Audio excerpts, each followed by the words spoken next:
Hey guys, welcome to another episode of the Semi-Soccer Experts Podcast, also known as the C Podcast. We're on episode number 36, and the only reason I know that's because Adrian just told me. 36. But I can't think of anything special about 36. The only thing I can say is 3 plus 6 is 9, and I think we should revisit our favorite number 9s. Yes. Falcao is Tony Martial. Martial. No, Falcao is the greatest number 9 ever, in my opinion. So far, that's a bold stance right there. He scored the most goals in the Europa League, and he's been voted into the World 11. And Falcao is the one person, I guess you could say, that was right behind Cristiano and Messi at their peak. If you think about Cristiano and Messi at their peak, there's one other guy that was right with them, and that was Falcao. So but not consecutively, though. Not consecutively, of course, but that was the name. I would say that, but not for the length of how long they were dominant, like two or three seasons, yeah. But I would, even make an argument as another player who's been as consistent or closely, and who's actually has the most goals scored this season is Robert Lewandowski, who has 55 goals so far this season, and pending one more game. It's the Champions League final, by the way, but we'll get to that later.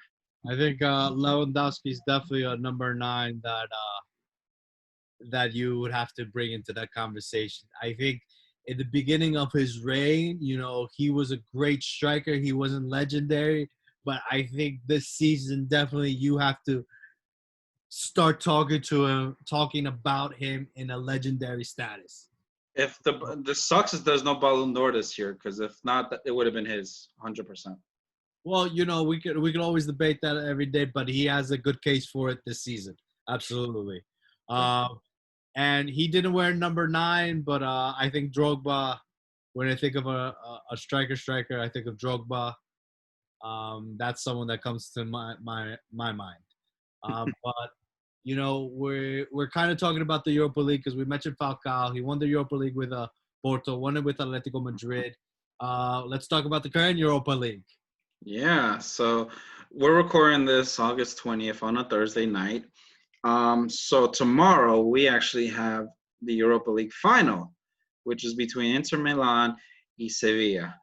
And this is actually an interesting matchup because given the fact that Sevilla have, throughout the past decade, dominated Europa League, won it, I think, at least 4 times, if I recall, 3 or 4 times, around that range. And with that being said, they're known for winning the damn Europa League, but not just that, but they're just a team that has the experience, all in all, in that tournament.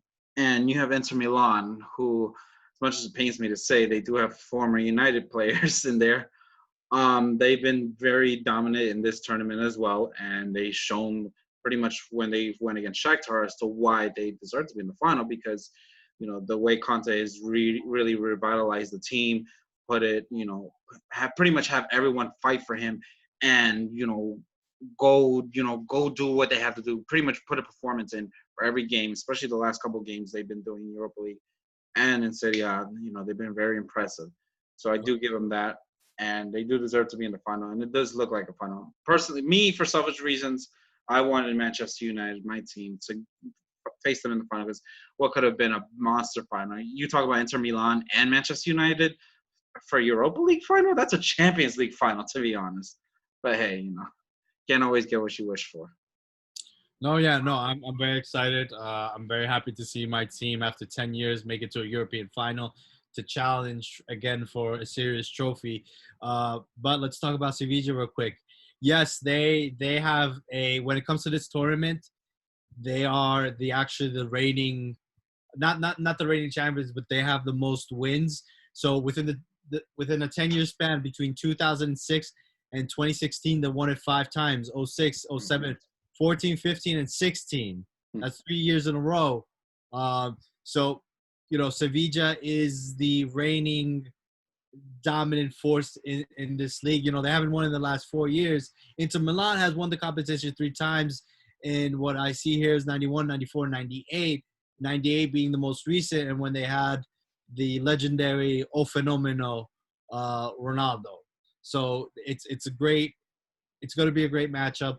Uh, Lukaku is drawing comparisons to Ronaldo. I think he's one goal shy to matching Ronaldo's debut season at Inter Milan. So it's a great stat. It's he's following in the footsteps of what is considered to some people the greatest player ever, O Fenomeno Ronaldo. He won the Ballon d'Or 3 times, one with Barcelona, one with Inter Milan, one with Real Madrid. So it's great to see that Lukaku is able to match his pedigree, And obviously, I'm not putting him in the same category as Ronaldo, but, we can start drawing comparisons now. So it's great to see that. And like you mentioned, we have former United players. We have Alexis Sanchez. We have Ashley Young, who are doing great for our team. So that's always great to see. But this Inter Milan is looking like a team that's going to challenge, more importantly, for the Scudetto last year. We came in second place, only 1 point behind Juventus. That's a great improvement. A lot of Inter fans are still a little bitter about it. I look at the big picture. I'm happy. We make it to the final. We're 1 point away from the league title. So all in all, 2020 for Inter Milan has not been a bad year. I totally agree. Speaking on that, since we do have an Inter Milan Sevilla final, I did want to recap, the semifinal games. So in the semifinals, we had Manchester United against Sevilla. At first, it looked like a dream start for Manchester United. United won a penalty, typical fashion. Bruno Fernandes scored a beautiful penalty. And then after that, pretty much Sevilla started, turning on the wheel, and they were just going off. They were creating chances. But after that first half, I felt like United started waking up. And the beginning of the second half, United looked like they were going to score. We had during that 15-minute span from 50th to 65th minute, we had numerous chances. Just unlucky on our end, just couldn't put the ball on the net, and that's what wins and loses you games. If you don't put the ball in the net, you end up screwed, and the other team takes one, and pretty much that's what Sevilla did. They took one at 80th minute, scored one, took it home, and went to the final. And, kudos to them for that, because that's how you win games. That's how you get it done as a team. And I think this is a learning experience for Manchester United, because just like how, you feel with Inter, I feel like the same with United. It would have been great if we made a final. But at the same time, I think this is just a wake-up call for us, just to let us know, hey, we have the potential to get there. But there's still some pieces missing from the team itself. And hopefully next year we can start challenging and make a Champions League run. I don't think we'll make it to the final, but at least a run to around the 16 quarterfinals, will be satisfying enough for me. And probably an FA Cup or even a Carabao fucking trophy. I'll take that. Any trophies. It's been a while since we won any, so I'm looking forward to see how next season goes. Barring if we buy the players we intend to buy. Right. I mean, I think it's important just to emphasize, that there has been some type of improvement within the team. I don't rate Ole as a manager.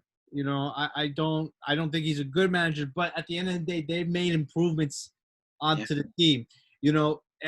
If you're comparing stat to stat and season to season, post Fergie, Mourinho still has the most successful season. He did win the Europa League his first year in charge, and I think he won the FA Cup that year as well, right? No, we won the Carabao Cup. The Carabao Cup. So again, that's also a hard manager to follow. You're doing post Fergie, then you're doing post Mourinho. I don't rate Ole, but the results are in. He got a third place finish. Now, he has 66 points. He was basically, 15 points behind City, but still a third place finish to the mid-season table. They didn't look like they were even going to qualify to the Europa League, and now you guys are back in the Champions League, directly into the Champions League. Yep. So it's not. I think that's something to look forward to. And again, you're going up against a Sevilla who is, the masters of the Europa League. So Manchester United, between Manchester United and Inter Milan, Manchester United had the harder draw. We, Inter Milan, were able to beat off Shakhtar 5-0. I didn't expect that, to be honest. I was, I was very surprised. I thought Shakhtar was going to put up a harder fight, but, I'm very happy that we were able to, stomp out the competition really easily like that. And I think we're going in with a high boost of confidence into the final. So it's going to be a great final, great momentum. But again, if we're talking about Manchester United, I think there's improvements. I think the addition, especially of Bruno Fernandes, in the January transfer window, that's been massive help. Yeah, it's been a massive pickup. Literally, if not for Bruno, I don't think we would have been in third place, to be honest. He's been such a great pickup for us. He really defined the number 10 role in his own for our team. It's what Ole had to, essentially he had to like put Bruno in that number 10 spot and have him do his magic. And with the front three we have, it's great for him. Obviously, we're going to need a lot more of like depth because, you can't always rely on like especially the game against Sevilla. Rashford was poor. Martial missed his chances. Greenwood looked pretty decent, but obviously he's still raw. He's only 18. Can't really ask the world from that kid. But he's going to be a great striker, coming these days.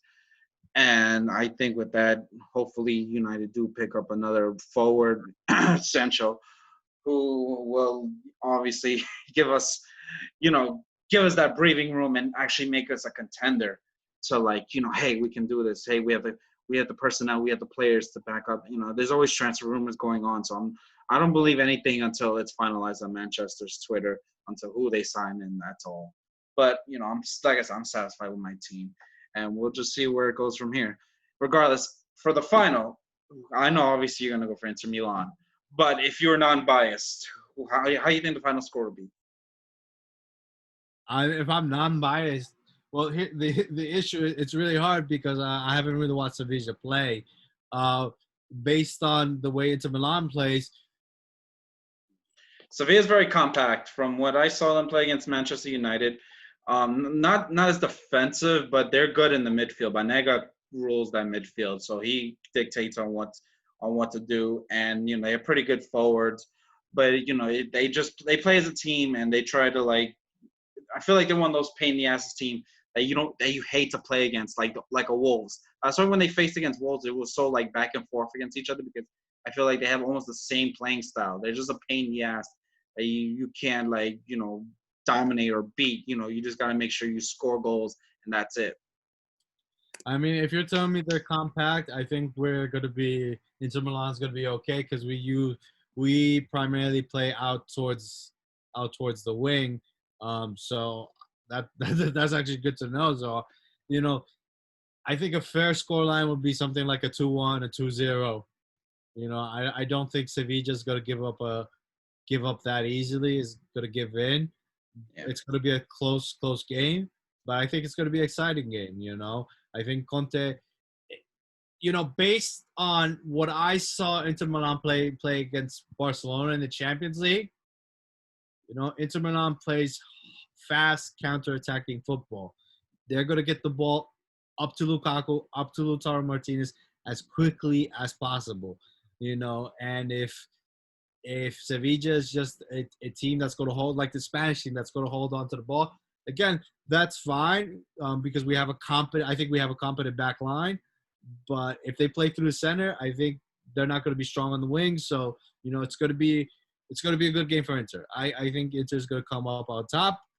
That's me trying not to be my bias. It's hard not to be. But we'll see. For me personally, I think it's going to be 2-1. I just don't know who can win because it can go either way. That's me personally thinking it because I feel like from a tactical point of view, it's going to be very interesting to see how both of them play out against each other. I know Sevilla played, I think, a 4-3-3 against us. And I think you guys play, a back three or a whole 4-3-3 as well? No, we play a back. Oh, no, 4-4-2 because Lautaro and Lukaku, so. Or 3-5-2. We play two up top. But, no, I mean, we'll see. We'll see. It, like you said, it could go either way. Mm-hmm. But let's shift over into the next, more important league. Yeah. Let's walk away from the Europa League, and I think just then Inter Milan's going to win. But let's move on to the Champions League. Yes. So the Champions League. It's been an interesting week to say the least for Very Champions League. interesting week. Very interesting. Very eventful week. Yeah. So we'll start off with obviously one of the finalists, Bayern Munich. This past last Friday they faced against Barcelona, and that was easily one of the most hyped up games. It can easily be a Champions League final. It's a game that you can't miss because you got all the talent in Germany against Barcelona. And with that being said, you just don't know who can win. It's like one of those games like you can easily go one way or the other. But this game really went one way, and it didn't go back, to be honest. So this game pretty much had an ending of 8-2, which was fucking insane. And this is Wow. one leg, by the way. This is not two legs. This is something you see out of two legs. It's one leg, I grew up in the era where Barcelona was inflicting 8-2 score lines. I grew up in the era watching Messi score 4 of the 8 goals that Barcelona used to score. It's very. I think this is a wake up call for Barcelona and the Spanish methodology of football. A lot is changing in football. It's that scoreline was crazy. I just can't To emphasize. be honest, though, they did get spanked by Bayern like 7 years ago, seven up. But hey, who knows? No, right, but I think that was that was 7 up. The 7 up memes.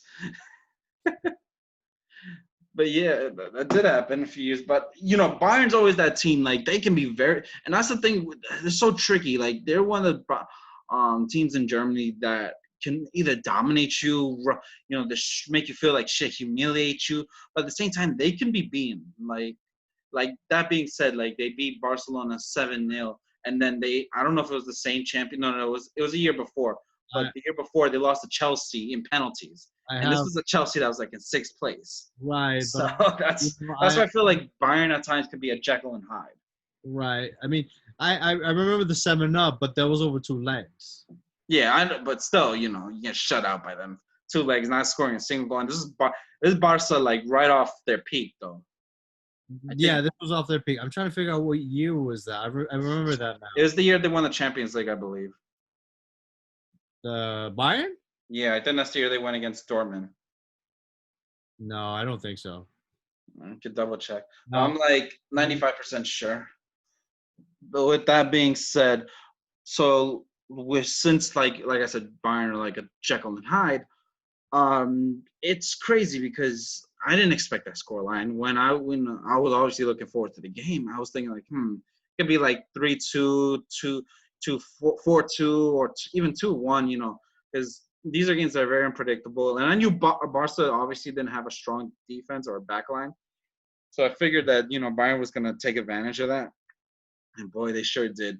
I think one of the players that did stand out was Joshua Kimmich. He was actually rated as man of the match. I believe he had like 2 or 3 assists and a goal. And also another highlight was Alphonso Davies. And Alphonso Davies, if you guys don't know, he used to play in the MLS. The Vancouver Play in Vancouver or Montreal, one of those teams. I'm sorry if I can't remember. No, Vancouver. So he was known like for being, very quick and being a good, really defensive player. And whoever was the Bayern scout that found him and noticed that, I hope he gets a pay raise because he's really taking that left back position for his. Alphonso Davies pretty much took that position into his own.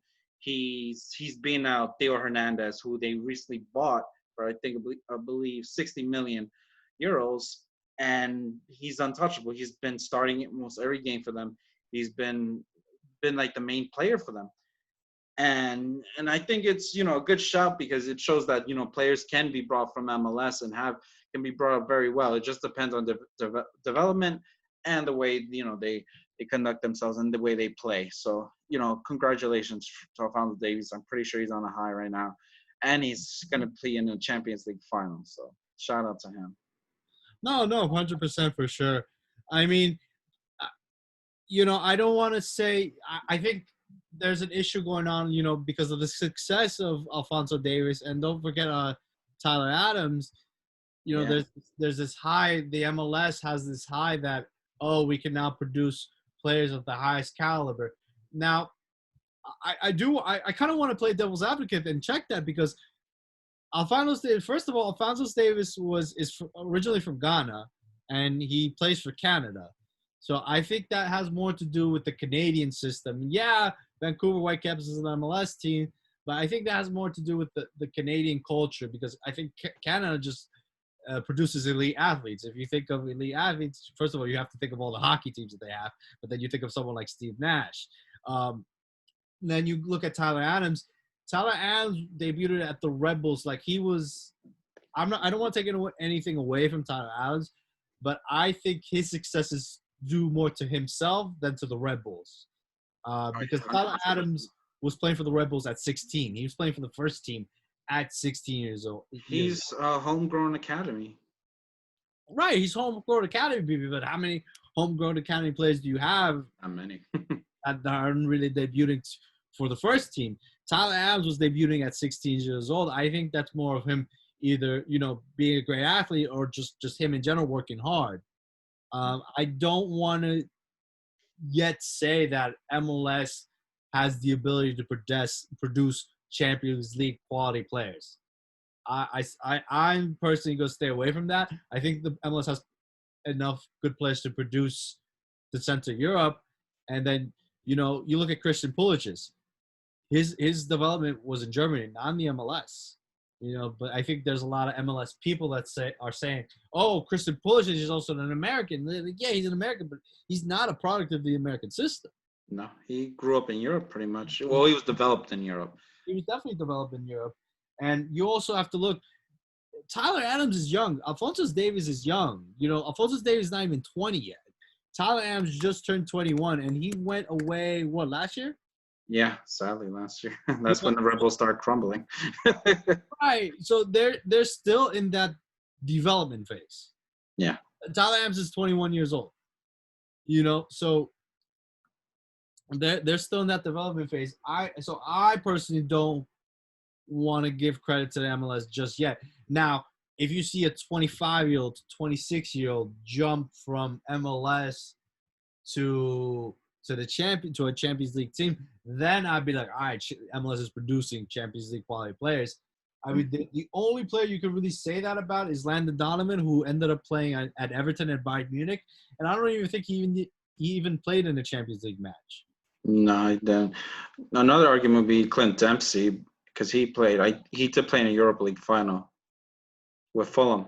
Played in the Europe, yeah. So and again, these are very. Well, they're the creme de la creme U.S. players, though. They are creme de la creme. Clint Dempsey. You have Clint Dempsey. You have Donovan. No, not Donovan. The goalkeeper. Oh, Timmy Howard. Timmy Howard. You have Timmy Howard play for Manchester United. I think he ended up playing a handful of games in the Champions League. Yeah, he did. Definitely did. So again, just to reiterate, I saw a lot especially when Tyler Adams scored the goal for Leipzig against who they played. Oh, against Atletico. And the guy, did you know that the guy who assisted him used to play for Angelino. He used to play for NYCFC, so a lot of people were commenting the MLS connection. And again, the thing with Angelino is Angelino's a product from Spain. Angelino played, I think, one season with NYCFC. Yeah. He just pulled that little stat up really quick. But he's a product from Spain, but he's originally he's a player that belongs to I'm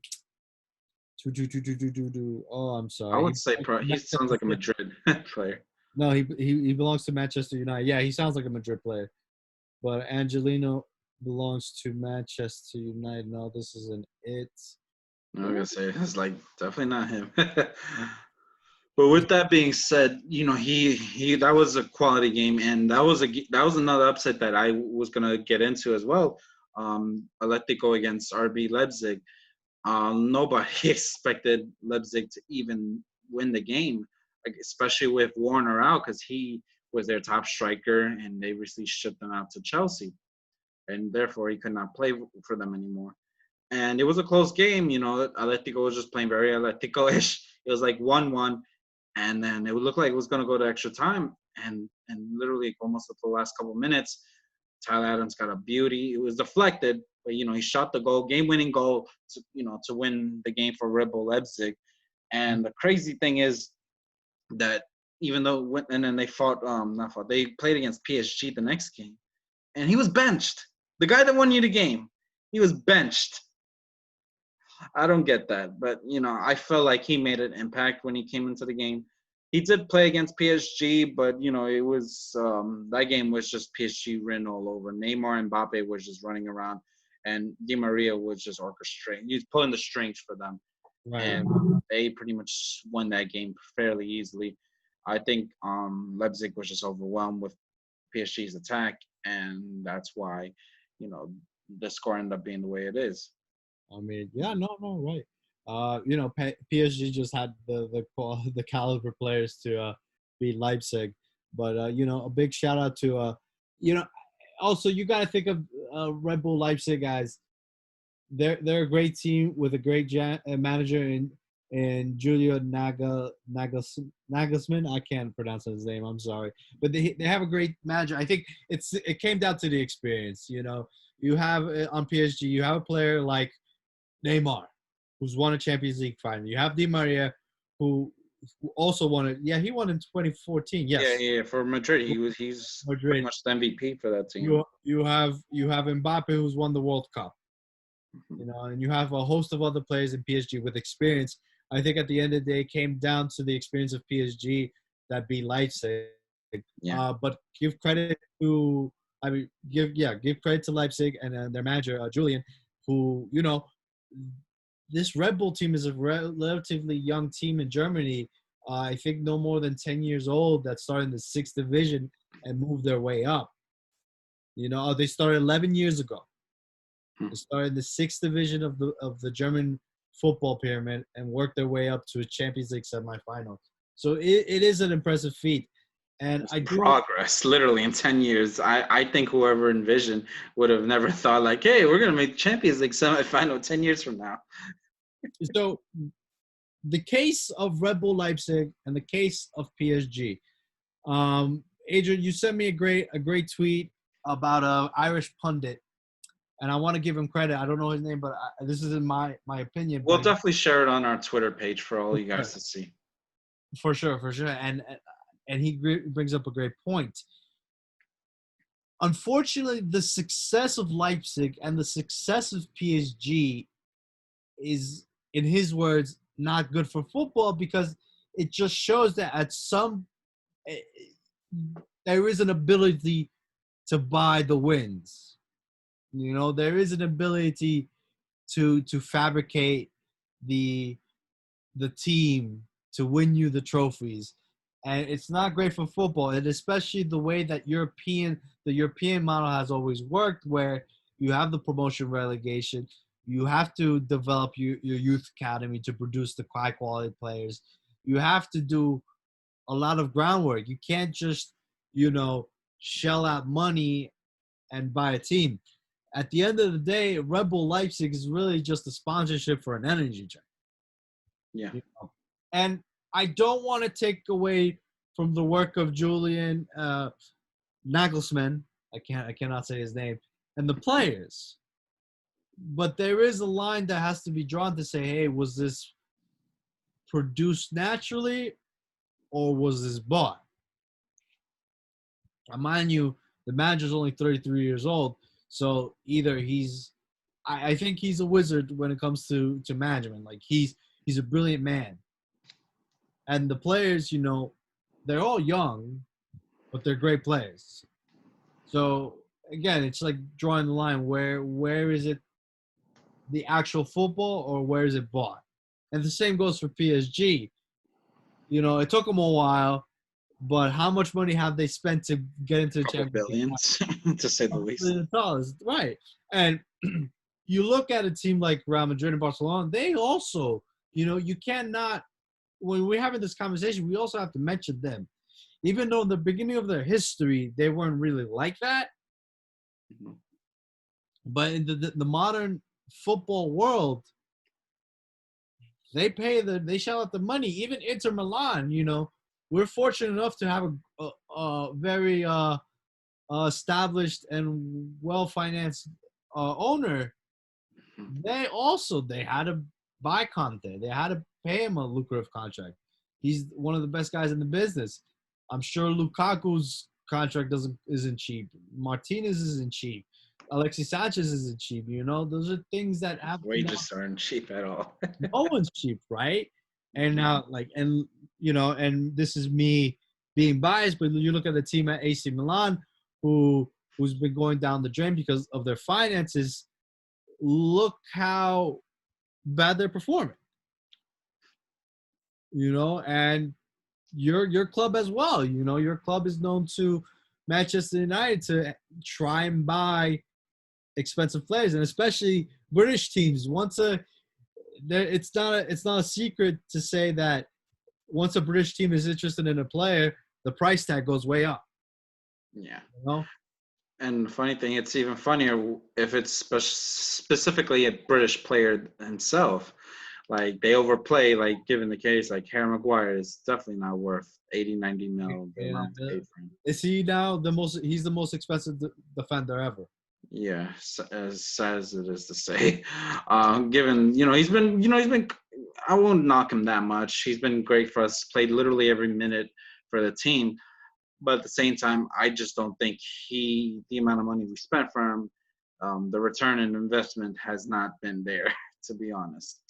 Right. However, I get what you mean. Like, a lot of teams, especially us, we spend a shit ton of money just to make a super team or, like a team of high caliber amount of players, and hoping that, they all gel together and they win trophies, they get up there in the Champions League, etc. However, that's not the case for every team. PSG right now, this is their first time in a Champions League final in 10 years? Not 10 years, but I think since like they were bought off, from the billionaire that bought them. And with that, this is like finally, hey, all the money we spent for just to get to the Champions League final, we finally did it. Yes. Granted, this may not even happen if Corona never hit, by the way. That's a crazy thing. Right. No, 100%. I think given the circumstances, who knows if PSG would have. Because I think Neymar was still injured at the time. Right. Neymar was still injured, and this pandemic, obviously, he healed up during the time that they were off. So, who knows? Who knows if they would have had to play a second leg? I think if they had to play a second leg against Atalanta would have won. Yeah, and that's a crazy thing. And I just remembered the game against Atalanta. They were so close to like losing the game. Right. And then they just managed to, like take, get a grip of the game and just score at the last couple of minutes and just knock out Atlanta. So it's just crazy how the game is. And I think, football is luck. But at the same time, PSG did take advantage of it, and they're where they are. And I think it is saying like it is overdue. They should have, with the amount of money they spent, they should have been to a Champions League final. They bought so many players, and like you were mentioning about how Red Bull Leipzig, didn't spend as much. I don't even think spend like a tenth of their amount of money. They just developed all these players, used their scouts, and just build a team from that. Just good old fashioned football. And to their benefit, it worked out. They were able to make a Champions League run. I think they're in the Champions League again next season, and we'll just see how it goes. The only thing is that, like, you build a high, quality amount of players. The only shitty thing is, like, can you keep all the players, like all the standout players? So, like, I know one of their defenders, I think his name is Uri Campo. He's being eyed from Manchester United and other top teams. It's like, hey, we need a defender. We're gonna buy him. So that's the only pros and cons in regards to that aspect. Because you can't always keep a player of that caliber in the same team when you're having a PSG, Bayern, or even Barcelona willing to pay double his wages. 100%. It's unfortunately all these finances, I think, dilute the authenticity of the Yeah. game. But that's that. I know we talked about a little about the TV, the ratings. Give Yes. me the ratings. So, like how we mentioned a couple episodes in a row, that how CBS has been recently just streaming all their games. And not to give them all the shit in the world, even though they deserve it, I've heard that they're um the content they're actually giving out, like the pundits and everything, how they're dissecting the game and looking at it from a technical point of view is the quality. However, I'm still not paying that fucking money when I have it on cable, mind you on that.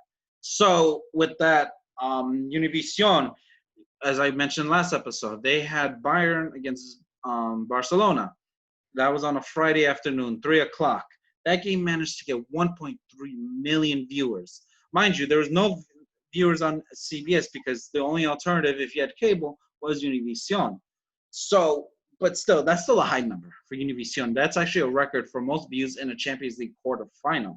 Mm. And to put it into perspective, they are actually short, like literally 400,000 viewers, because the Champions League final on Fox a couple years ago with Juventus and Real Madrid was 1.7 million.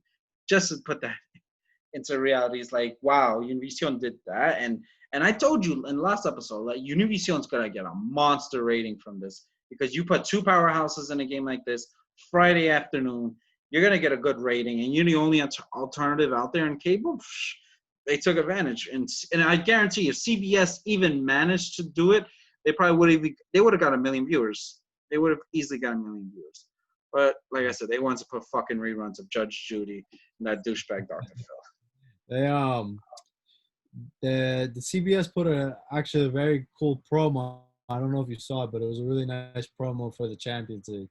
I think you should check it out. I think everyone should check it out. It's a really cool promo. But those are my that's my 2 cents on that. But no, yeah, I think like you said, putting two heavyweights in the Univision, it's just going to give them good ratings. And I think it also helps that there's still the pandemic's still going on, and it just gives people nothing to do, or there's nothing else to do but to watch one of the great football matches. Yeah, and also since the Champions League final is on Sunday, I'm pretty sure it's gonna be in Univision again. I haven't checked 100%, but they shouldn't be idiots not aired on that time unless they got some major programming. That That's is the major programming. Yeah, no, I know, but I'm just saying, like, I don't know if it's some Mexican league game or anything on that matter. It is Sunday afternoon, but I would give that final because you got PSG against Bayern Munich for a final on a Sunday afternoon. I would definitely have that, and I'm pretty sure CBS is just gonna have more reruns during that time. So I don't think they give two shits. I think they anticipate people buying their streams, which I don't think it's going to be a It's not. massive success. I don't think they're going to hit the number. And this was the opportunity for them to even like, hey, you know what? We'll show the rest of the Champions League games, the final games on our main channel just to give you a taste. And if you like what we got, we'll have it on the streaming so you can watch, and we'll just broadcast major games that we have during Champions League games. Easy said and done. But I said they anticipate like everyone's in like 2030 or something like that. All we're watching is just games on the internet. No, it doesn't work like that. But Right. that's just my opinion. Those are your 2 cents. Exactly. All right. What time is the game on Sunday? I'm assuming 3 o'clock. All the games have been fucking 3 o'clock. 3 o'clock. All right. Well, I am excited. Unfortunately, I'm working, but I'm not working tomorrow. So the most important game is actually tomorrow. More important game for you. All right. Adrian, do you want to hit another topic before we call it a wrap for Yeah, so since I was saying today was Thursday, we're recording. Today was actually the restart for a lot of MLS games. Another MLS game that was featured in one of the bigger games is the New York Derby. Hudson Derby. Huh? The Hudson Derby. It's officially called the Hudson Derby. Hudson Derby. So with that being said, we have New York Red Bulls against NYCFC. And with this game, obviously it's a big game to start it off too. It was a 7 p.m. start. And before we even like got to started recording, we're like, hey, where can we watch this game? It said ESPN Plus because we live in New York. So, the New York market, we have ESPN, but there's also local cable stations, the Yes Network and MSG, which have the TV rights for NYCFC and New York Red Bulls, respectively. So, and because of that, and ESPN Plus was blacked out, which is idiotic in my opinion, because if you don't have cable and you only use streaming, especially for ESPN Plus, you're screwed on this and you live in New York, you can't really watch the game because there's no Spanish alternative. And there's really no alternative unless you illegally stream the game. Right. No, and look, so the reason why there's games are locally blacked out is because they want people to go to the stadium and watch the game there. What the fuck going there now? It's in the interest of the franchise for the people to go, but given the situation that no one can go into the stadiums, it's like I don't understand why they blocked it out. It's very, very, like you say, idiotic that they would block this game out. And especially, we do live in the New York area. At first I thought it was like, wait, maybe it's because they're playing currently in New Jersey. But then you think about, like, the Giants that just played in New Jersey. And, yeah. So it's a wild thought, that they would block this game out. But the good news is the game's over and the Rebels won. Yes, so New York is red. New York is red, or as the NYCFC people like to call it, New Jersey is red. But that's a different topic for another day. So this MLS restart, my question is, where does the MLS's back tournament stand with the MLS restart? How does it factor into the standings? Because they said depending on how you end up, like every game counted, so they're gonna add up the points or whatever the case may be. I think it's gonna be a shit show, to be honest. But I think by next week we'll have a better idea as to how the standings and which team stands where. Because given that or I feel like Orlando should be like near on the top, because given the success they had, they were runners up. They should get some compensation for that. And Portland Timbers should be at least near the top as well, because before the restart, they only played like 2 or 3 games, and now they played a whole tournament, and now it's just like, so what now? What now? Right, correct. So it's I don't know what's going on. I don't know what they're doing. I don't think that at least in New York, they're not letting people into the stadiums. I don't know what they're doing across the country. They actually allow. Oh, and the other thing in Texas, Dallas, Texas. Pretty sure you're aware of what happened out there. Yeah. I remember about that. So yeah, in Dallas, Texas, they did allow some fans into the stadium. And I don't know if this was part of the restart or it was just because they needed to play a game to get some traction going. Nashville and FC Dallas, two of the franchises, at Nashville being their first year in the league, they pulled out of the MLS's back tournament because they had too many COVID infections. So they were the first teams to play after the bubble tournament in Florida, and they played at Dallas. And unfortunately, this is not the unfortunate part that they let some fans into the stadium. Unfortunately, though, they booed when the players took a knee to protest the Black Lives, not to protest, to be in solidarity with the Black Lives Matter movement. People booed. Yeah. And unfortunately, there was one player from FC Dallas that was, he spoke his opinion, and, I support him in that opinion. He was just disgusted with the behavior of the fans, that how can their fans boo them? And it's disgusting. It was FC Dallas's defender, Reggie Cannon. He's actually been on the U.S. team as well as a right back. And he even quoted, because they were booed, and he's just like, you can't even have support from your own fans in your own stadium. You know how crazy that is? just because, and this whole and the whole Black Lives Matter movement has been, universal throughout the national sports within the United States, and all the teams, have been taking a knee, and the whole thing is like, it's not, we can, I don't feel like going in a big political discussion about this, but at the same time, it's not about the flag. It's just, it's representing all the Black lives that actually were lost or were killed by cops unfairly and unjustly. But, these fucking idiots who don't understand that, they think, oh, they're just spitting on the flag, all that shit. It's not that. It's just taking a stand for people to realize what's going on. And it's just mind-boggling that people fail to comprehend this concept. It's mind-boggling, but I'm not surprised. It is Texas, it's a red. Oh yeah, you're in the South. A very conservative state. There's people who unfortunately are racist, are discriminatory, are bigots, and I do feel for so the Nashville and the FC Dallas players came together and they said, we're gonna take a knee, and they actually asked not for the national anthem not to be played, because given the circumstances of the country, they thought it would be inappropriate. They played the anthem anyway. Mm-hmm. I don't know who made that call, but they played the anthem anyway. So the players said, we're still going to take a knee because we had all agreed. And I guess some of the fans didn't take kindly to that. And, it's just a very ugly situation, a disgusting situation.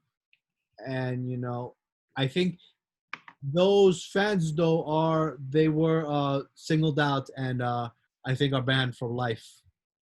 As they should be, because right. Like, if you don't get the memo, this is what's been going on for all the games. Basketball has done it. Baseball has done it.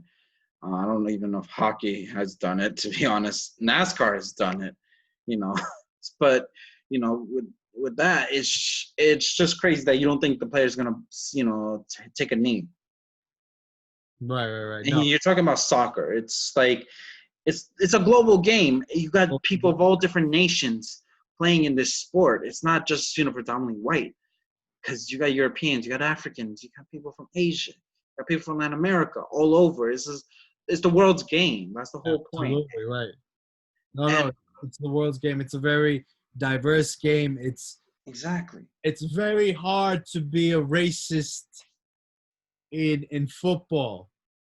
There's absolutely no way you can be. It's no way you can say this is a white sport when clearly it's not. It's a global sport. It's the sport for everybody. That's what makes this game so beautiful, that everyone can play. Everyone can play, but everyone does play. Mm-hmm. This is the only sport that truly has a World Cup. After that, it's basketball, but basketball is just dominated by the United States. And then once in a while, you have Spain or some Eastern European country make a deep run. But other than that, what is truly a world sport? It's football. There really is nothing else. So for these fans in the FC Dallas Stadium, or any fans in the world, to be racist, this isn't the sport for you then. Yeah. If you don't like my brother, he may be of a different color, but when he's on the field with me, that is my brother. And if you don't like it, you can leave. I don't want you, because that will always be my brother. If we can play football, that is my brother. That is my friend. That is my blood. Mm-hmm. So it's very upsetting that anyone can be. But what I think is that the world is moving in the right direction by singling out these individuals and banning these individuals for life. Mm-hmm. So those are my 2 cents on that. And it's going to be a long process, to be honest. Absolutely. So this has been rooted out and taken out, because unfortunately we still have to deal with racism, ignorance, and all that matter to this day. And it's just unfortunate, because people are still brought up into that lifestyle, and there's nothing you can do to prevent it. The only thing you can do is just ban them for it. Ban it to them. Punish them for it. Make them accountable. Right. For saying, hey, this is not right. You don't treat people like that. You don't do that to others. We're all the same. And I feel like if as long as we keep implementing that, and people point out their behaviors and call them out for it, I think that's our best way to combat this. And 100%. I feel like that's our best option, because unfortunately racism is still a dark thing to this day, and we just got to be strong and just make sure we got each other's back, and just end it, and just hopefully end it when hopefully in the next 20-30 years if possible. Right. All right, Adrian. Anything else about MLS before? I feel like this is a good strong and way to. This is a good point to end on. A strong point. Yes, strong point. And if you voted for Trump, and if you're a racist, fuck you too. I don't curse on this show. I rarely curse. Yeah, I'm the one who cusses all the time. I'm not tell racists to go fuck off. Yeah. But like I said, football is for all, and I think that's how we should end it. It is the world's game, and we love this game, and you can tell every episode we do it passionately, because we love the sport, and we're just going to keep showing our passion for it. Right. All right. Well, Adrian, it's been a great episode. Yes. I'll let you know how I'm feeling tomorrow afternoon after Inter's win. In the meantime, right now this is my English team. I have a Chelsea jersey somewhere, so I'll wear that later too. You want to share with me? I need new toilet paper. No, we're good. But guys, thank you again for listening. We hope to see you, hear you, know about you on the next episode. Yes. Thank you guys for listening. Okay.